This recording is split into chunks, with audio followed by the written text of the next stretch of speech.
Welcome back to another deep dive. Today Yeah. we're tackling something, you do almost every day, but probably don't overthink too much. Asking for and giving directions. Right, exactly. Giving and receiving directions. We've got some fascinating excerpts from an online article. Oh, really? Yeah, it's called Asking for and Giving Directions in English. And trust me, Okay. it's way more interesting than it sounds. Mm-hmm. We're going beyond just turn left to uncover all the subtle things that can make directions work, Yeah. or sometimes to go hilariously wrong. Right.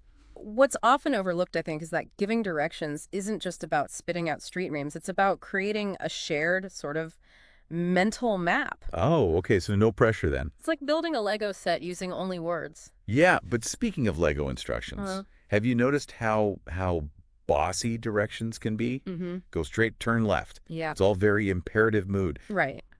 In any other situation, we'd sound like dictators, but here it's expected. Oh, yeah. Why is Yeah. that? I think it's about efficiency and eliminating ambiguity.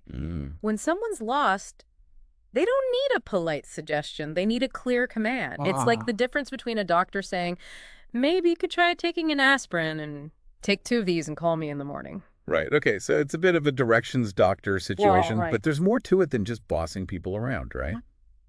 The article highlights the importance of how questions when you're on the receiving end. Absolutely. Flow direction. How questions are all about context. Okay. Think about it. How long will this take? Helps you decide if you need to reschedule that meeting. Yeah. How much is parking? Impacts your budget. Right. How often does this bus run? Yeah. Determines if you'll be stranded or not. It's like gathering intel before a mission. Yeah. But how about when you're the one giving directions? Huh. The article dives into some pretty specific scenarios. Mm-hmm. Subway rides, phone calls, tourists in museums. And what's fascinating is that each scenario requires kind of a different communication strategy. Right. Yeah. On the phone, you can't point at landmarks, so you need incredibly precise language. Uh-huh. With a tourist, you might rely more on visual cues and reassurance. That's so true.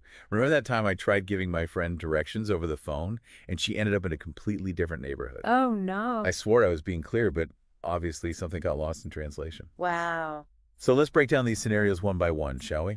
First up, we've got John trying to get to a meeting at Samson & Co. via the subway. The subway. A perfect example of how directions become about breaking down a complex system into digestible chunks. Right. Notice how Linda, who's familiar with the subway, doesn't just tell John to take the red line. Yeah. She tells him which station to get off at, which exit to use, and even what landmarks to look for once he's above ground. It's like she's creating a mental breadcrumb trail. Yeah. I bet John was super relieved to have those specific instructions, especially in a busy city he doesn't know. Absolutely. And compare that to our next scenario, Doug giving Susan driving directions to a conference center. Here, the challenge is different. It's less about navigating a complex system and more about accounting for all the variables on the road. Right, like traffic lights, freeway exits, even mileage, things you wouldn't worry about on a subway. Right. It's interesting how Doug also anticipates potential problems, like traffic, and warns Susan about them. It's like he's not just giving directions, he's helping her plan her whole journey. Exactly. He's thinking ahead, which is crucial when giving good directions. Right. Now, let's shift gears to our tourist trying to find the museum. Okay. This one is interesting because it introduces the element of nonverbal communication. I was just thinking that. You Yeah. can't really point at a map over the phone. No. Here, the person giving directions can use gestures, point out landmarks, and even gauge the tourist's level of anxiety to adjust their approach. It's much more interactive. And notice the language used. It's very easy. Just follow Museum Drive. These phrases are as much about calming the tourist's nerves as they are about providing specific instructions. It's about building trust and confidence. It's almost like giving directions with a side of emotional support. Right. Okay, last but not least, we have the classic scenario of Helen giving Tom directions to the supermarket. This one feels the most relatable, doesn't it? Yeah. We've all been there, either giving or receiving directions to a familiar place. But even in this seemingly simple scenario, there are nuances to observe. Absolutely. Helen is dealing with Tom, who's unfamiliar with the area, so she has to be extra specific, Distances, street names, even mentioning a landmark like the bank to help him pinpoint the supermarket. And notice how Tom actively participates. He asks clarifying questions like, how far is it after I turn onto 14th Street? Yeah. And even jots down the directions. It shows that even in familiar situations, being engaged and proactive is key to successful navigation. It's a two-way street, literally. So we've covered 4 distinct scenarios: subway, car, tourist on foot, and the everyday errand, each highlighting different challenges and strategies for giving and receiving directions. But what's truly fascinating is how these seemingly mundane interactions reveal something deeper about human communication and our relationship with space. Yeah. And that's what we'll explore further after a quick break. Okay, sounds good. Welcome back. We've been dissecting the art of giving directions, from the subway to the supermarket. Right. But there's one huge elephant in the room we haven't addressed yet: technology. Remember those fold-out maps? The ones we used to wrestle with? Ah, yes. Map origami. It's fascinating how GPS and map apps have completely changed our relationship with directions. Yeah. On one hand, it's incredibly empowering. Right. We can navigate almost anywhere in the world with just a few taps on our phones. Seriously, I used to get lost in my own neighborhood. Why? But now I rely on my GPS for everything. It's like having a personal navigator in my pocket. Plus, it calculates the fastest route, avoids traffic. It's amazing. It's certainly revolutionized convenience and accessibility. Yeah. Think about people with disabilities or those who struggle with traditional maps. These tools have opened up a whole new world of independent navigation for them. It's a huge win for accessibility, no doubt. Yeah. But I can't help but wonder, are we losing something in this trade-off? Like our own sense of direction? I swear, I can barely find the bathroom without my phone's GPS. That's a valid concern. Yeah. When we outsource our navigation to a device, we're not actively engaging with our surroundings or building those mental maps.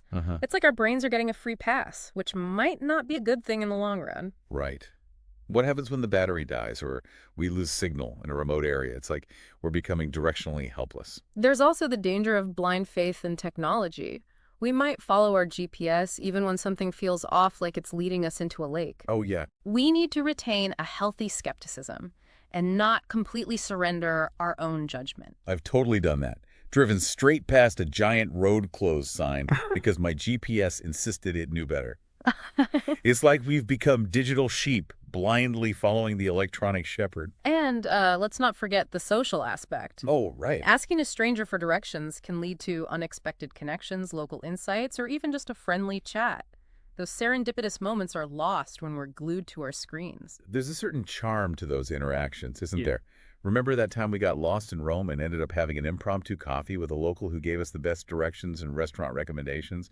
GPS could never replace that. Exactly. Yeah. So while technology is undoubtedly a powerful tool, it's important to use it mindfully. Right. We need to strike a balance between convenience and our own cognitive skills, between digital guidance and human connection. So what's the verdict?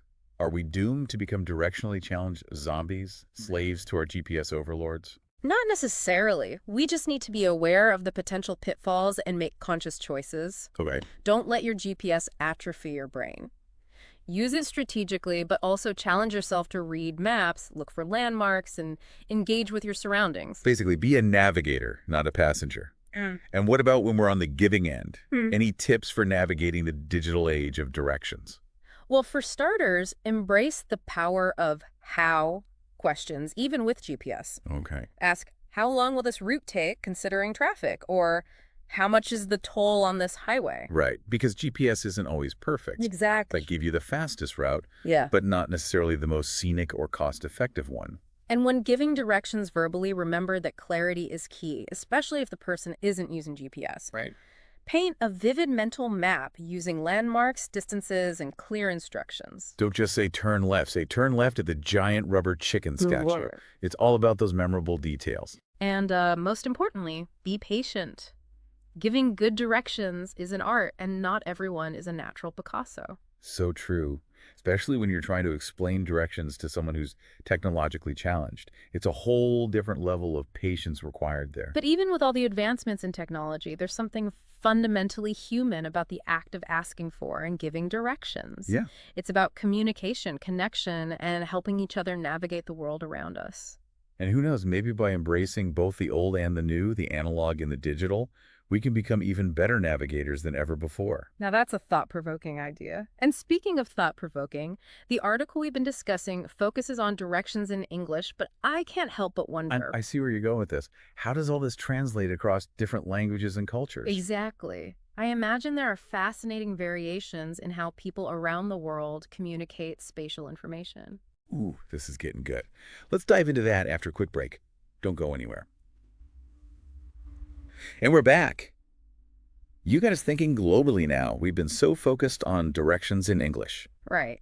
But the world is, a big place with a lot of different ways to get from point A to point B, and even more ways to talk about it. What's fascinating to consider is how cultural context shapes the way we give and receive directions. Okay. For example, some cultures rely very heavily on landmarks, even using them in place of street names. Like instead of saying turn left on Main Street, they might say turn left at the big talking tree? Exactly. Wow. It makes you realize that even something as seemingly universal as giving directions can be incredibly nuanced and culturally specific. Imagine being a tourist in a place where everyone uses landmarks that you've never even heard of. It would be like trying to decipher a secret code.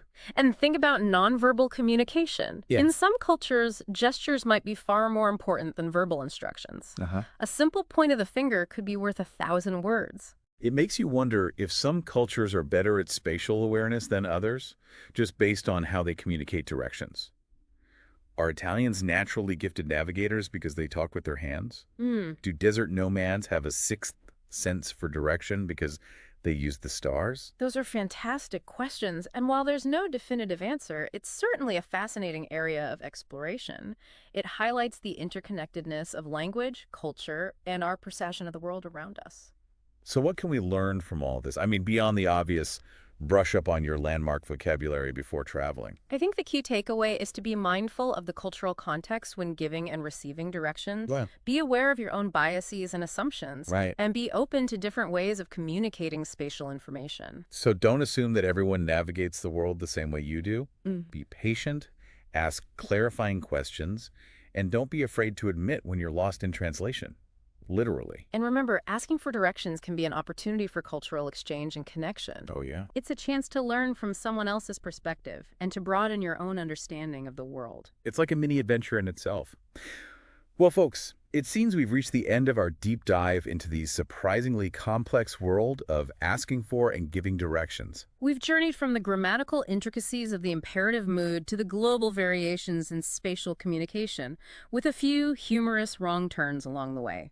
Hopefully you've gained some new insights into this everyday act and maybe even feel a bit more confident navigating the world around you. And if you ever find yourself lost, remember the power of those how questions. Embrace the local landmarks, and don't be afraid to ask for help. You never know what interesting discoveries might await you just around the corner. Until next time, happy navigating. Thank you for watching. Like, comment, and subscribe for more inspiring podcasts.